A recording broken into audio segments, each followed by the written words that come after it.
Ashamaa harka fuudhee jaalatamtootaa fi kabajamtoota ilmaan Oromoodhaa jirra jirtu sinin jechaa haga akkasuma nageenyi sin bira haala qabu sinin jaa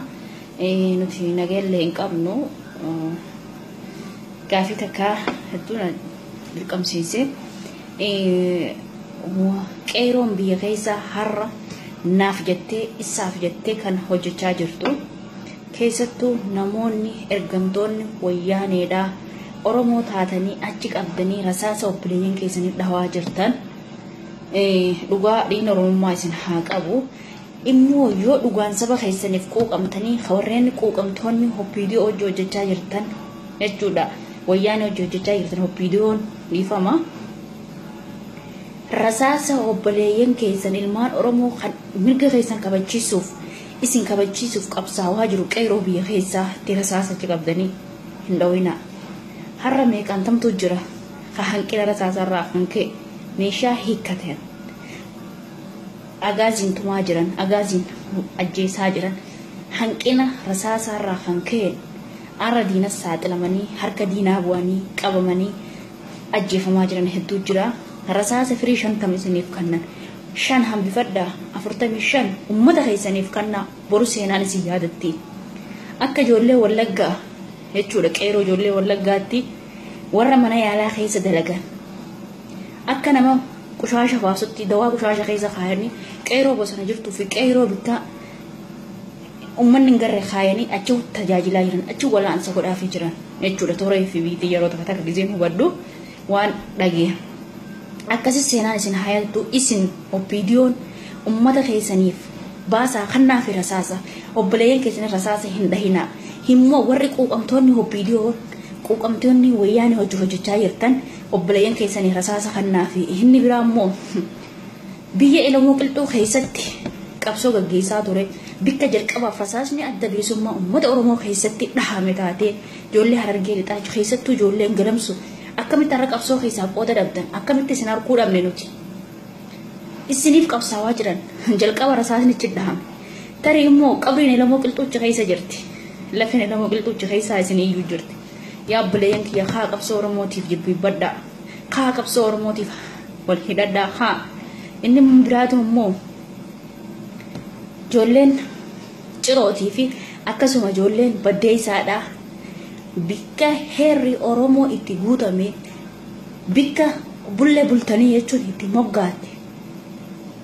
odaa bultuun isin keessatti argama kaa hiradhaadhaa qabsoo teessaniif mudhii daddaadhaa isin garra seenaa keessatti kaa hojjedhaadhaa obboleeyyan keessan osoo dhumaa jiru obboleeyyan keessan osoo qabsaa'aa jiru isin obboleeyyan keessan irratti hin laalinaadhaa immoo akkasumatti magaalaa Machaaraa TV Burraayisa Gaadilloo Milqaahee kanneen kana fakkaatan keessatti kan argamtan namoota oppiidiyoo ergamtoonni wayyaanee oppiidiyoon jechuudha ummata quuqama hin qabne gara jabinaan ummata isaaniitti toora bilbilaatiin isaan basaasaa jiran toora bilbilaatiin ummata itti yaabaa jiran akkasuma hojii isaan irra socho'aa jiran ummata hogguruudhaan kokkee qabanii harkaa qabdan isin oppiidiyoon jechuudha tokko keessan maqaan na bira gahee jira toora FB haa ta'uu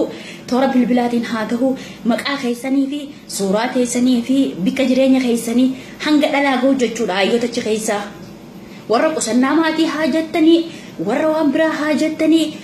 keessattuu warreen ergamtoonni haadha Araddaatii fi maali Araddaatti magaalaa Burraayisaa magaalaa Milqaaheedhaa magaalaa Gaadilloo hundi keessan na bira gahee jira jechuudha formishinni hundi tapha takkaannaaf dhufaa jira himmoo والله وبالله ربي توكيشنا أمي خدتي سمي خلقي سني خرد والله وبالله يا خلقن جراج اسم فورم تهين أجيه كمين أن أقومانين تلورا موتينت ورني أجي أمتها خينيا باستني دينا لا تهجرتن هنتي سبا خينيا باسو جرتن سورة سادس تورا FB كوبات خجروس نجرا مكاسا سورة سادي في جولة برايسا جولة بالكاهيدا أكاسما قادلو مچارا hanga kana keessatti na bira gahee jira maqaan keessan suuraan keessan hojiin keessan wanni isin uummata irra yaadaa jirtan na bira gahee jira keessaa dhaabbattan dhaabbadha keessaa dhaabbachuu baattanii wallaalla dachiin tana fardi kana itti Oromoo bitaan kortus mirgaan kortus walgeettiin kooraadhaa itti Oromoo yeroo mahmaatu kanaaf nuti immoo duraan dursee niin qabsaa waan duratti huuftaa'ee dubbachuu iftaatee qabsaa wajju rakkoo qabsoo sana keessa maaltu na mudata ummata kiyyaaf yoon dhaabbadhe seenaa akkamtu naa galmeeffama jettee beekuun dirqama jechuudha. Kanaaf hallubbuu tiyyaa lubbuu obboleeyyan kiyyaa san dura isaanirraa fidaa ummata kiyyaa fidaa biyya tiyyaa haa ta'u laakiin warri nu biraa galees hedduu jira sabboontoonni biyya keessa kan hidhaa qaalittii keessa jiranis kan qabsoo ummataa wajjin tiranis karaa aartiitii fi karaa qeeroo wajjiitinis hedduu jira jechuudha warri hojiin turre. Kanaaf himmoo wallahi wa billahi ana maazirtu biyya keessaas jira qabadda isiniif haa galu jechuudha. Maqaa isaanii tarriseettanis suuraa isaaniitii wajjin isiniin dhiyeessa. Kanaafu himmoo Harargeen bahaa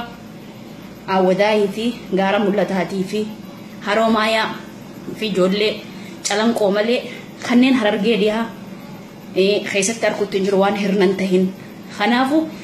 seenaa jalaa hin baatan biyyi keessattuu galamsoo biyya Taaddasaa Birruu seenaa dalage biyya Elamoo Qilxuu keessa wareegame biyya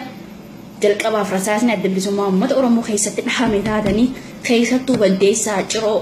galamsoo tatteessanii qeeroon wallahi seenaa jalaa hin baatanii. Kanaafu dogongoruus na uffalchaadhaa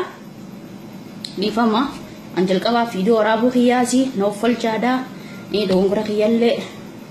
akkasumatti jabaadhaan isin jaa injifannoon uummata Oromooti insha Allah ni bilisoomna rabbii wajjin.